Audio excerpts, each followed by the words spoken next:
Hiện tại thì mình đang có mặt ở tượng đài chiến thắng Điện Biên Phủ anh em ạ. Đây trên này mình vừa mua vé là 20 cành. Nắng. Mình đến đây lúc 3 giờ thì mình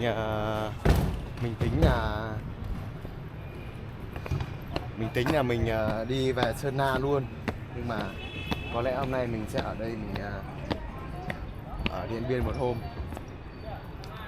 Chiều nay mình sẽ đi có thể đi bảo tàng hoặc là đồi A1 mình tham quan một chút, quay cho các bạn xem. Sau đó sáng mai mình về Sơn La sau các bạn ạ. Tại vì nắng quá nên là mình quay như này nó sẽ bị ngược nắng anh em ạ. Đấy, thấy không? Đó. Thì đây thì mình sẽ quay như này nhé. Đường lên cũng khá là gian nan đấy. Ok. Tất nhiên là cái vlog Điện Biên Phủ này thì mình lại để riêng rồi anh em ạ. Sáng nay mình chạy từ lúc 6 giờ sáng đến 3 giờ chiều mình mới có mặt ở Điện Biên Phủ anh em. Nóng quá. 7749 bậc nữa. Ôi ôi. Mệt ghê. Ngày mai mình về Sơn La, mình về có thể mình sẽ qua hang Táu, mình sẽ rẽ vào trong hang Táu chỗ làng Nguyên Thủy anh em ạ. Và hôm nay thì cứ ở Điện Biên này đã.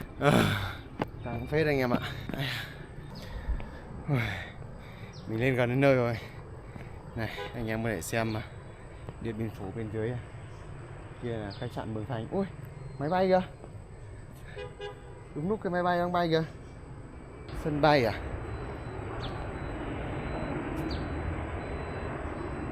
Ui, hạ cánh rồi. Hạ cánh rồi anh em ạ. Đây. Ô, đấy là cánh đồng Mường Thanh mà, phải không? Có đúng là đây là cánh đồng Mường Thanh không anh em?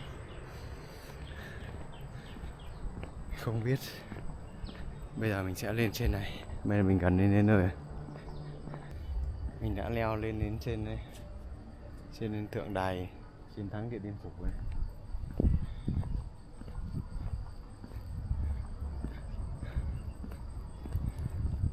Khu di tích lịch sử Điện Biên Phủ. Di tích cứ điểm D1 Dominique 2. D1 là cứ điểm ở vị trí cao nhất của dãy đồi phía đông, thuộc phân khu trung tâm tập đoàn cứ điểm Điện Biên Phủ, do một đại đội của tiểu đoàn 9 trung đoàn 3 Algeria đóng giữ.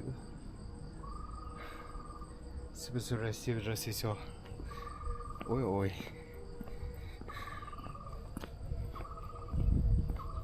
Mình sẽ đi lên trên tượng đài nhé.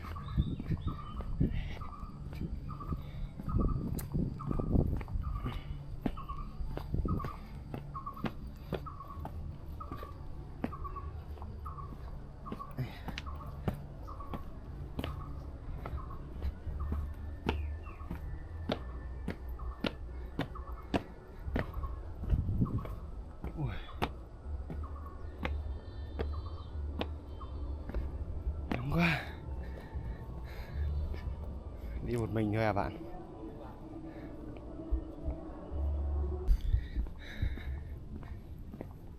Điện Biên Phủ oai hùng.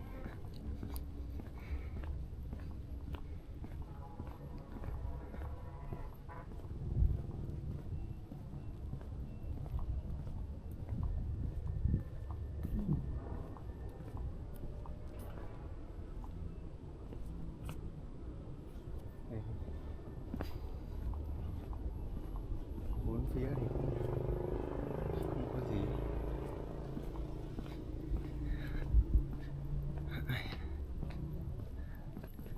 Ở đây sắp có lễ hội thì phải. Vừa nãy có một chị bảo đây có sắp lễ hội.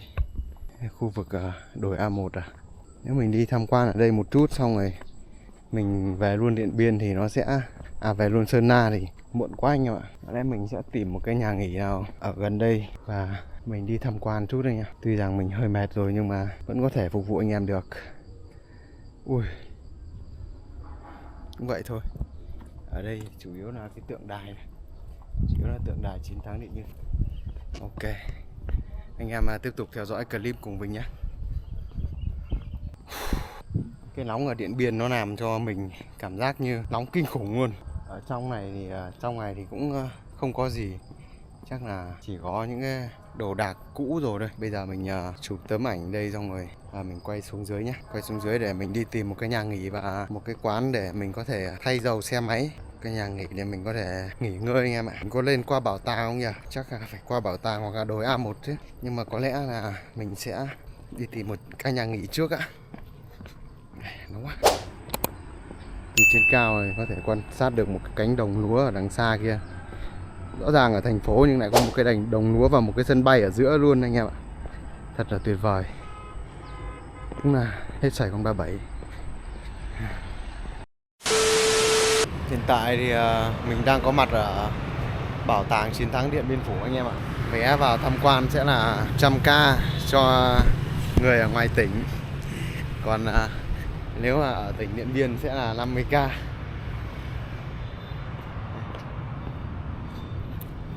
Bây giờ mình sẽ dẫn vào anh em vào trong này tham quan nhé. Lúc nãy có một chị bảo mình là em lên vào trong này để tham quan một bức tranh, để ngắm bức tranh panorama gì đó.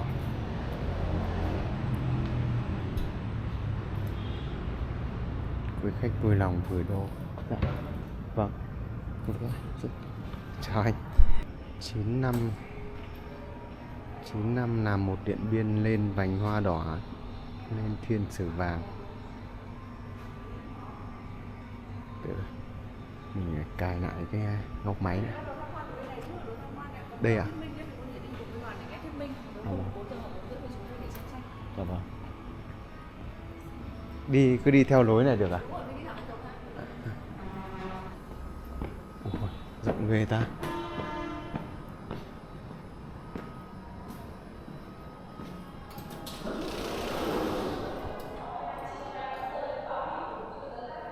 Mình sẽ đi theo Đoàn Thuyết Minh để nghe.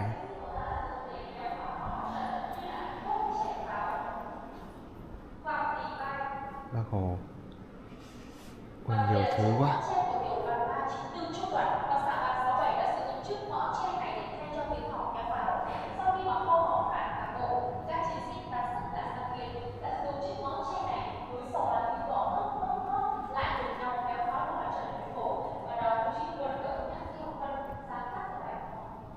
Bác Hồ và các vị tướng. Con chào các cụ ạ. Chào các ông.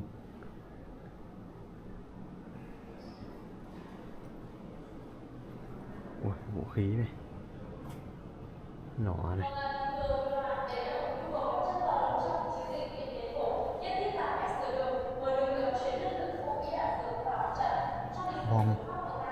Bom súng.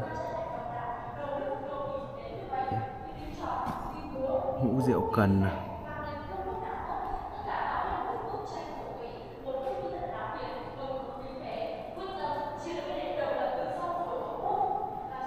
Ui, khẩu súng này, súng trường K98.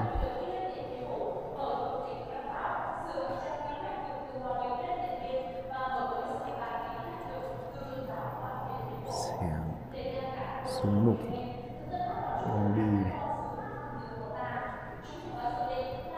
Ui, nhiều cái bức tranh từ ngày xưa thế nhỉ.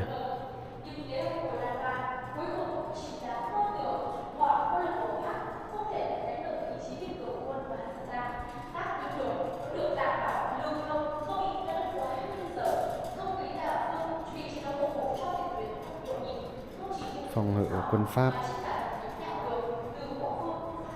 Ui.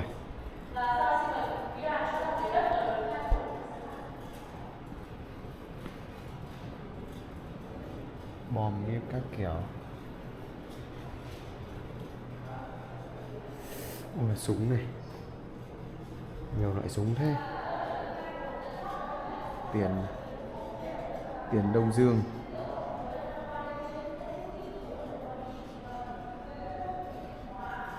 Đây có những cái bức tranh từ ngày xưa.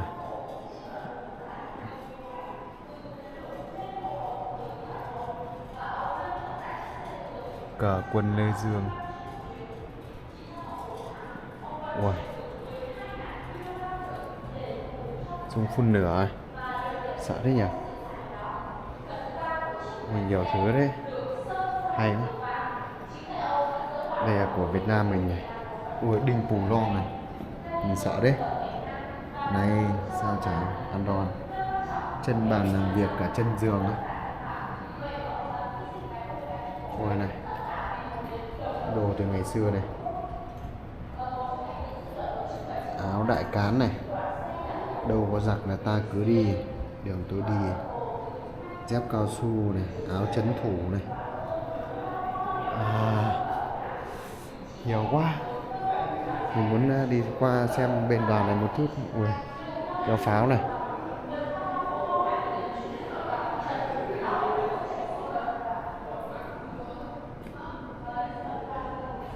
Búa rèn các thứ, đèn bão, đinh đĩa, đẳng cấp thật. Mõ tre, khầm gỗ tì tai.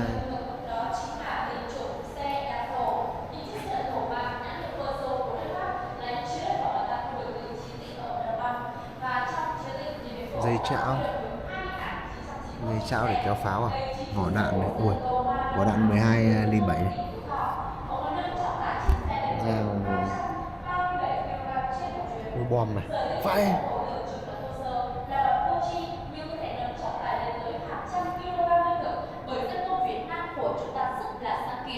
Họ đã chế tạo cho chiếc xe này rất nhiều bộ phận kỳ dị như là chiếc tay ngai, cây phanh hay là lốp ép.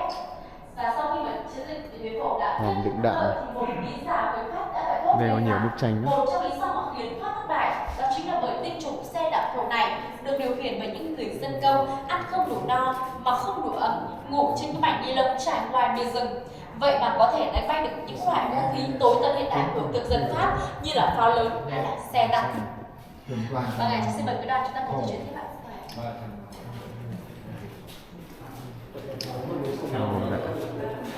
Xe thồ ngày xưa này, đẹp quá à. Vâng, một trong hiện vật tiêu biểu được trưng bày trong bảo tàng đó chính là khẩu lực 105 ly. Kho 105 ly do Mỹ sản xuất từ năm 1940, viện trợ tới Pháp tham chiến tại chiến trường miền Nam. Trong chiến dịch Điện Biên Phủ, ta huy động được 24 khẩu pháo 105 ly và đây chính là một trong 4 khẩu pháo đã bắn những phát đạn đầu tiên vào trung tâm đề kháng Him Lam để mở màn cho chiến dịch Điện Biên Phủ vào ngày 13 tháng 3 năm 1954. Trong chiến dịch Điện Biên Phủ, ta có 24 khẩu pháo này. 20 khẩu là do nước bạn hỗ trợ, 4 khẩu còn lại là chiến lợi phẩm mà ta thu được từ chiến dịch biên giới năm 1950 của thực dân Pháp. Vâng, bên cạnh đây xin giới thiệu với các đồng chí mô hình diễn biến trên cứ điểm Him Lam. Him Lam được chọn là điểm nổ súng đầu tiên trong lịch sử. Him Lam gồm có 3 vòng đời tạo thành chân kiềm hiệp trợ lẫn nhau nằm án các con đường số 41 đường từ Tuần Giáo vào Điện Biên Phủ. Tại đây, thực dân Pháp đã bố trí tiểu đoàn 3 thuộc bán lữ đoàn Lê Dương số 13 chốt giữ một đơn vị thiện chiến chưa từng bại trận. Cùng hệ thống công sự chiến hào các dọc chìm nổi nối liền các cơ quan chỉ huy. Phía ngoài cùng những lớp hàng rào dây thép gai có độ dày từ 50 đến 200 m, phía dưới xen kẽ là các loại mìn. Và sau khi mà trung tâm đề kháng Him Lam đã được xây dựng xong thì có rất nhiều các nhà quan chức cấp cao của các nước Pháp và nước Mỹ đều nhận định rằng đây chính là một tấm lá chắn bằng thép để bảo vệ trung tâm tập đoàn cứ điểm Điện Biên Phủ. Và chỉ mất hơn 6 giờ đồng hồ chiến đấu đầy gian khổ, quân và dân ta đã tiêu diệt và bắt sống được 500 tên lính Pháp, chiếm rất nhiều vũ khí đạn dược ngay trận đánh mở màn tại đây. Và sau đây xin mời lần mình chúng ta cùng đến với hình tượng của anh Phan Đình Giót.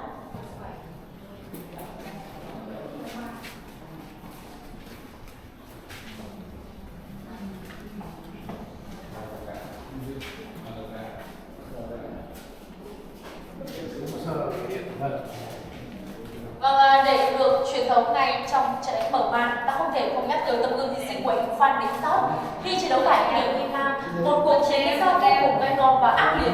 Đại đội 58 thuộc trung đoàn 141 đã được lệnh dùng bộc phá hàng rào để mở cửa. Các chiến sĩ của ta đã thay nhau yểm trợ từ điểm hỏa bộc phá thứ nhất đến thứ 9 thành công, nhưng riêng bộc phá thứ 10, anh Phan Đình Giót anh đã bị thương rất nặng. Tuy bị thương nặng nhưng anh vẫn kiên cường chiến đấu. Đến cuộc bộc phát thứ 12, hàng rào trên đất đai của Pháp đã bị phá hủy. Quân Pháp điên cuồng nhả đạn làm cho các chiến sĩ của Tào không thể xông lên được, nên anh Phan Đình Phát đã một mình cầm súng thận trọng và dần tiến về hỏa lực địch. Thời cơ đã đến, anh đã cầm súng bắn xô xảo vào lỗ châu mai, rồi dưới người bịt lỗ châu mai, dập tắt hỏa điểm địch. Đây cũng chính là lần cuối cùng anh chiến đấu cùng đồng đội. Tấm gương hy sinh của anh đã để lại bao nhiêu thương tiếc nuối cho đồng đội, và hiện nay mộ của anh đang được yên nghỉ tại nghĩa trang liệt sĩ đối diện bảo tàng chiến thắng Điện Biên Phủ.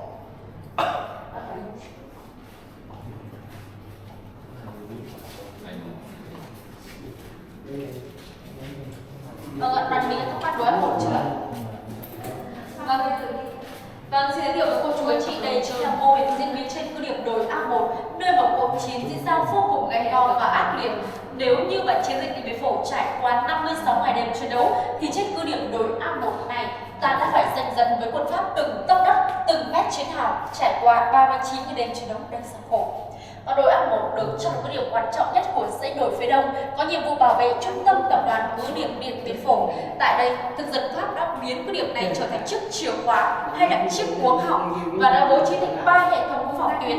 Phòng tuyến thứ nhất đó chính nằm sát trên đồi hay còn gọi là tuyến phòng ngự. Tuyến thứ hai lưng chừng đồi hay còn gọi là tuyến giữa do nhiệm vụ ngăn chặn. Tuyến thứ ba trên đỉnh đồi là các tuyến cố thủ của các cơ quan chỉ huy của thực dân Pháp. Phía ngoài cùng những lớp hàng rào trên thân cây có độ dày từ 50 đến 200 m, thì dưới sân kẽ là các loại mìn. Trải qua 39 cái đêm chiến đấu đầy gian khổ, đúng 1 giờ 30 phút, 7 tháng 5 năm 1954, quân và dân ta đã tiêu diệt và bắt sống được 825 tên lính Pháp, chiếm rất nhiều vũ khí đạn dược tại đây. Nhưng đổi lại, để có được những chiến thắng ấy, 2.516 cán bộ chiến sĩ của ta đã hy sinh. Máu của các anh đã nhuốm từng tấc đất, từng nhánh cây và ngọn cỏ trên cái điểm đồi A1. 219.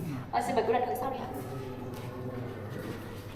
Vâng, cuộc chiến diễn ra vô cùng gay go và ác liệt. Quân ta càng đánh càng mạnh, thực dân Pháp càng đánh càng lâm vào thế yếu, và chiến trường đã bị cô lập. Thực dân Pháp đã nhìn trước được cái kết của cuộc chiến. Ban ngày họ chu giúp trên những căn hầm chật chội nhốc nhác, le lại ánh sáng suy nghĩ và hối hận cuộc kháng chiến của họ tại đây. Mất tinh thần chiến đấu, họ lao vào những men rượu say để quên tiếng súng của đối phương đang hướng về chính mình. Bên cạnh đây chính là một số những vỏ chai rượu của binh lính Pháp đã sử dụng tại chiến trường Điện Biên Phủ đấy. Và một tai họa đến với chúng ngay lúc này đó chính là nạn ruồi và giòi bọ tràn từ nhà xác đến nhà thương, đẻ trứng trên những vết hầm, thậm chí còn đẻ trứng cả trên những vết thương của binh lính Pháp. Nhiều binh lính Pháp đã không chịu đựng được, chúng đã phải đào ngũ, đào hầm ven bờ sông Nậm Rống, ban ngày để chui vào đó, ban đêm thì mò ra để trộm kiện dù hàng của binh lính Pháp thả xuống.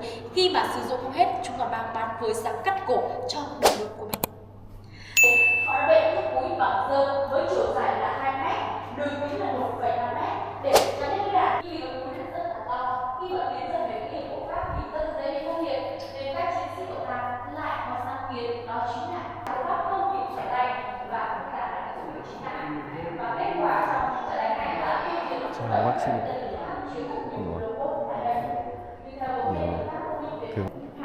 phút điên hùng ở Việt Nam. Khổ thế nhỉ. Xong chậu bắn liền xiềng hết cả này. Mảnh bom này, ui sợ nhỉ. Súng cối 60mm, vỏ đạn 57mm, ui vỏ đạn này sợ thế. Bom bướm này.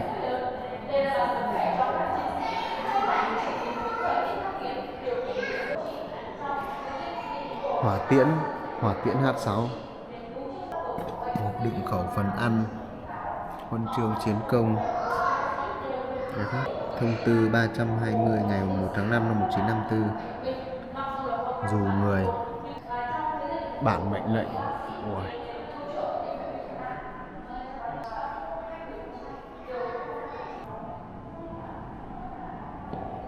Máy ảnh này, lựu đạn này, máy điện thoại này, ui, máy điểm hỏa này, bình phun lửa này, ui các loại bom này, vỏ đạn cối các loại,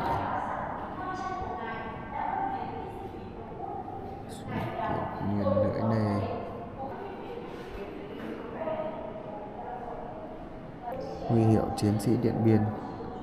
Chủ tịch Hồ Chí Minh tặng trung đội trưởng pháo binh Bạch Ngọc Giáp tháng 5 năm 1954. Mũ sắt này.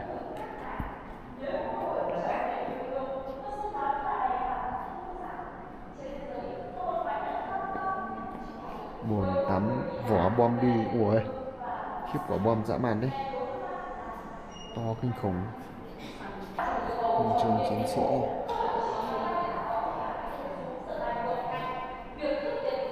các loại súng này.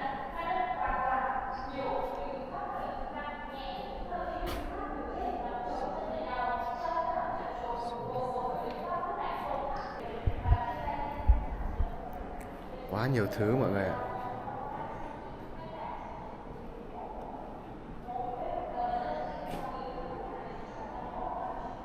Quá nhiều thứ. Chân dung các anh hùng lực lượng vũ trang, nhân dân trong chiến dịch Điện Biên Phủ. Nguyễn Tiến Thụ, Nguyễn Phú Xuyên Khung, Chu Văn Mồi, Trịnh Văn Hùng.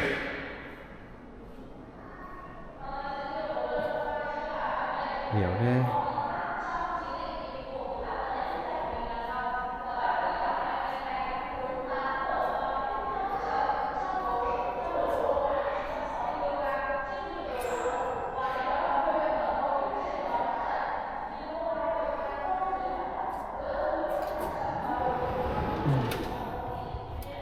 Ôi, chắc là chỉ có vậy thôi nhỉ.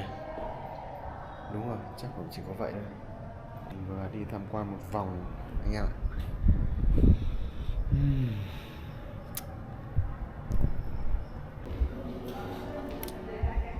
Mình đi xem bức tranh. Xin mời các cô chú anh chị cùng Bức tranh Điện Biên Phủ panorama thì nó trên này.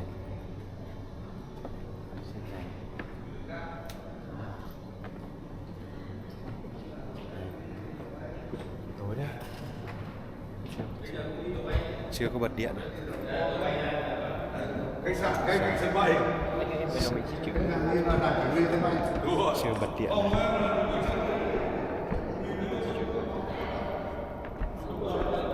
Ui, hoành tráng thực sự.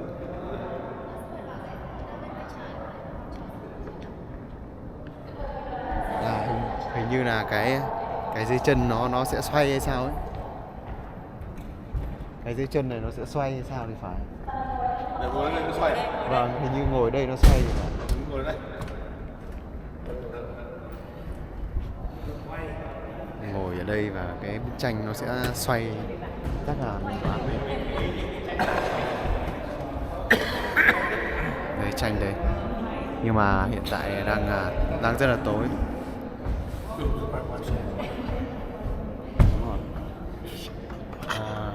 Panorama tức là toàn cảnh vòng tròn. Ngồi hẳn ở trong này thoải mái mà. Ngồi lên trên thôi. Quay á, đừng ngồi lên trên.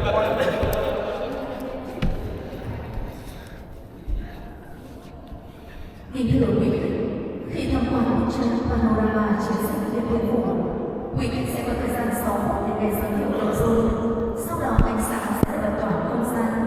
Quý khách sẽ có thời gian 20 phút để thưởng lãm bức tranh với sự dẫn dắt của âm nhạc theo từng trường đoạn. Để nghe nội dung giới thiệu của tranh, đề nghị quý khách ổn định chỗ ngồi, giữ trật tự, không đứng lên di chuyển trong quá trình nghe giới thiệu. Xin trân trọng cảm ơn. Kính thưa quý khách, những hậu quả sau đây đều được phát hiện sâu sắc nhằm tránh trình độ bài quyền định vượt qua một năm của sự vắng chuẩn bị.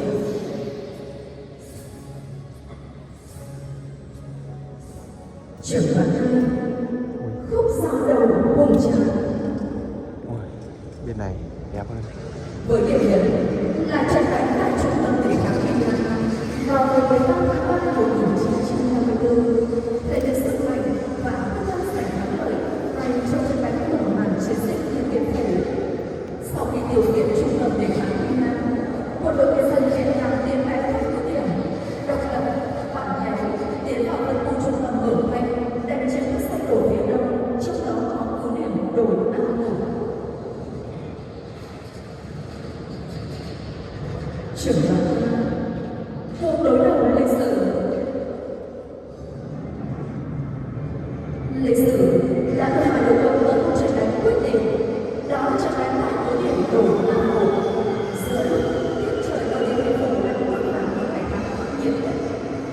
Đêm ngày 6 tháng 5 năm 1954, giữa trận địa là một đội quán một cái chiếc máy sẵn kèm theo tiếng nổ trầm đục rung chuyển toàn bộ băng đồi.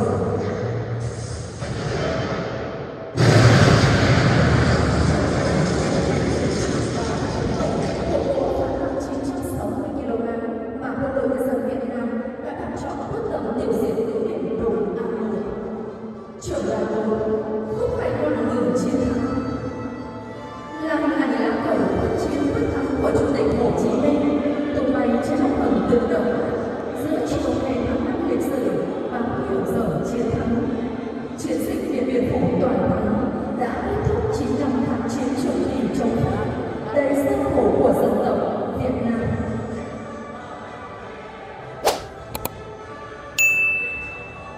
Sau đây xin kính mời quý vị đứng lên, di chuyển xung quanh tranh tham quan thưởng lãm.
Bức tranh toàn cảnh của Điện Biên Phủ mọi người ạ.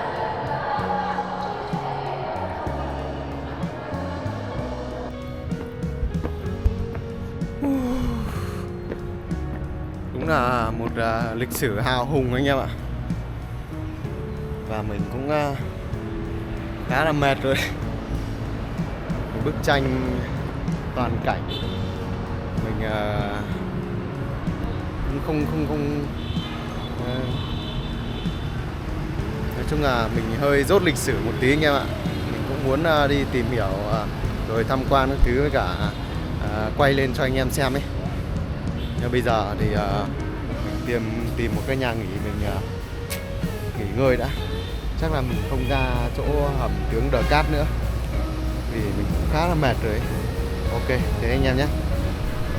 Mình đang ở một cái nơi gọi là cánh đồng Mường Thanh anh em ạ. Ở trên bản đồ ghi là cánh đồng Mường Thanh. Đây là cánh đồng Mường Thanh Điện Biên Phủ anh em ạ.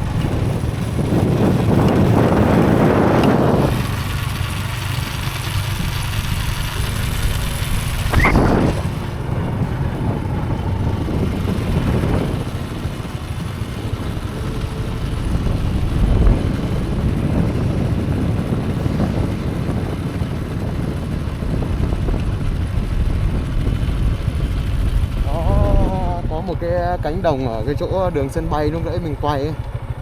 Không biết là chỗ nào.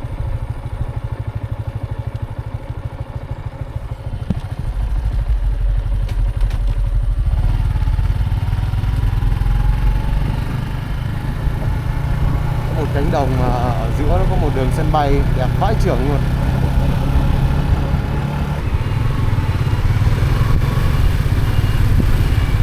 Ở đây đang tập hát này, ôi kia nào nhỉ? Phải nhỉ? Múa tập hát để chuẩn bị cho lễ hội. Chắn đường mất rồi. Cầu Mường Thanh.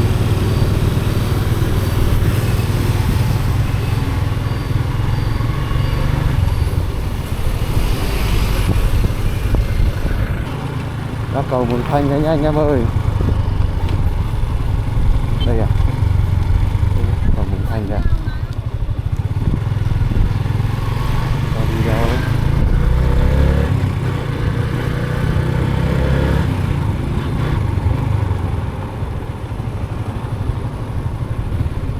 Điện Biên Phủ, di tích cầu Mường Thanh.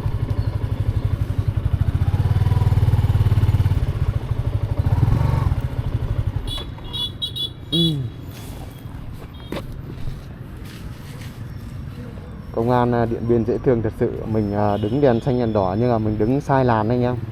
Thế là anh vẫy mình sang. Ý ở mình sang di tích cầu Mường Thanh. Ý ở mình đứng sang bên làn bên đúng cầu Mường Thanh.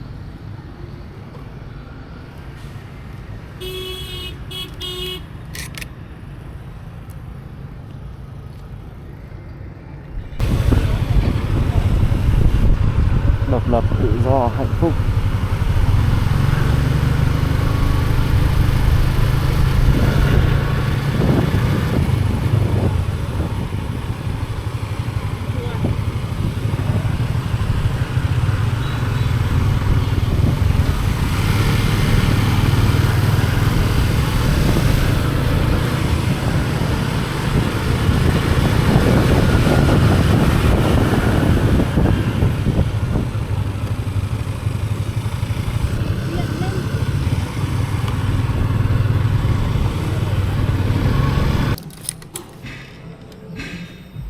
Mình tìm được một cái nhà nghỉ ở phương Nam đây,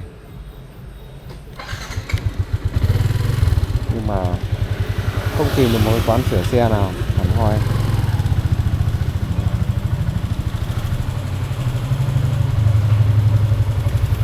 Xe mình tại đang kêu quá.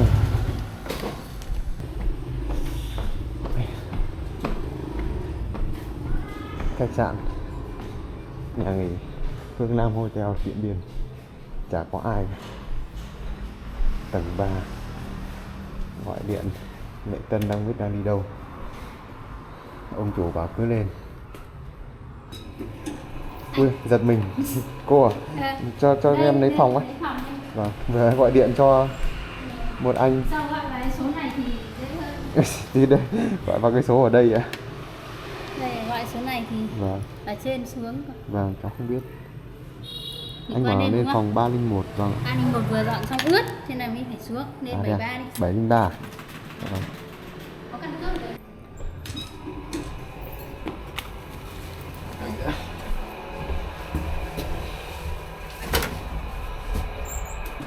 Ủa, tầng cao nhất luôn à? Ai trưởng?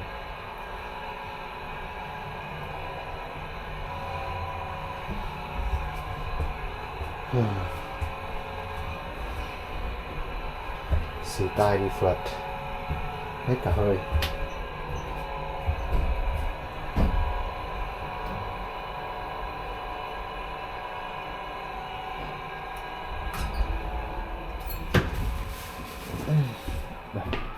Ủa, tầm cao vút luôn, có view luôn. Đây, phòng cũng được.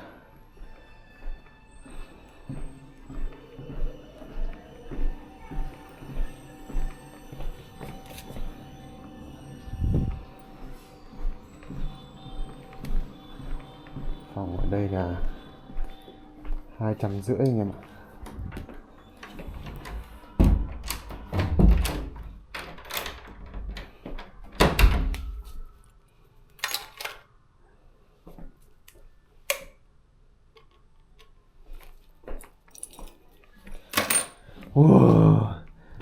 Cuối cùng thì cũng đã đến nơi. Hey, Kết thúc một ngày cuối cùng mình cũng đã nghỉ ngơi ở thành phố Điện Biên anh em ạ. Ui, mệt thật sự. Hôm nay mình đã đi tổng cộng chắc cũng rơi vào khoảng 350 cây đấy. Cung đường từ Mù Căng Chải lên Lai Châu, qua Mường Nai về Điện Biên, siêu đẹp luôn. Điện Biên thì rất nhiều các khu di tích lịch sử và chuẩn bị có lễ hội Festival vào ngày 19 và 20 đấy. Có anh em nào mà đi xem lễ hội ở Điện Biên thì lên Điện Biên từ bây giờ đi để xem lễ hội anh em nhé. Vì phần này mình chả biết phần mấy nữa, để mình edit xong rồi mình ấy sau. Thì clip kết thúc ở đây nhá. Ngày mai thì mình sẽ đi từ Điện Biên về Sơn La anh em ạ. Anh em xem chưa đăng ký kênh thì đăng ký kênh để đón xem vlog mới nhất của mình nha. Ok anh em, xin chào anh em. Hẹn gặp lại anh em ở clip tiếp theo. Bye bye. View đẹp không? Phòng mình view đẹp không? Ấy trời.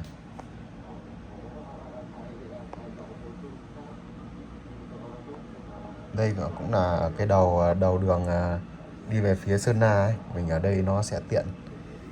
Phòng mình ở trên tầng 7. View ấy.